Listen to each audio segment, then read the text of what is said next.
Lors de la désintégration d'un élément radioactif, on peut avoir affaire à différents types de désintégration en fonction de la particule ou du rayonnement émis.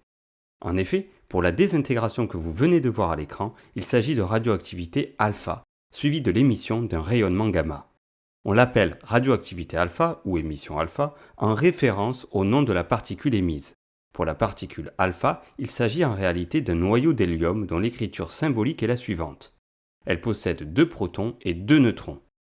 Le plus souvent, c'est l'écriture symbolique des transformations nucléaires que vous verrez.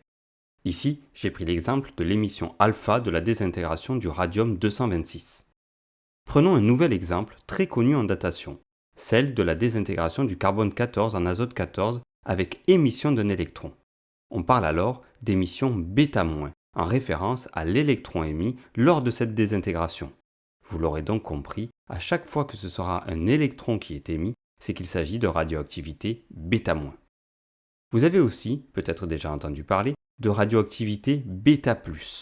Dans ce cas, ce n'est pas un électron qui est émis, mais un positon que l'on appelle aussi positron. Cette particule a la même masse qu'un électron, mais elle est chargée positivement, d'où son nom de positron. Et aussi le fait que l'on parle d'émission β+, pour les noyaux émettant ce type de particules, comme c'est le cas du soufre 30 dans l'exemple choisi. Enfin, le dernier type de radioactivité que vous devez connaître au lycée ne fait pas référence à une particule mais à un rayonnement. En réalité, lors d'une désintégration radioactive, le nouveau noyau fils a très souvent trop d'énergie. Il va chercher à se débarrasser de ce surplus d'énergie en émettant de la lumière sous la forme d'un rayonnement gamma.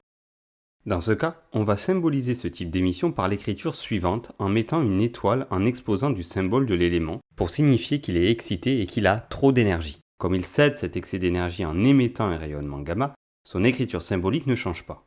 On enlève juste l'étoile pour signifier qu'il n'a plus un surplus d'énergie. Pour résumer, au lycée, vous devez reconnaître ces 4 types d'émissions en fonction de la particule ou du rayonnement émis. Voilà, cette vidéo touche à sa fin. J'espère qu'elle vous aura aidé à clarifier les choses. À bientôt!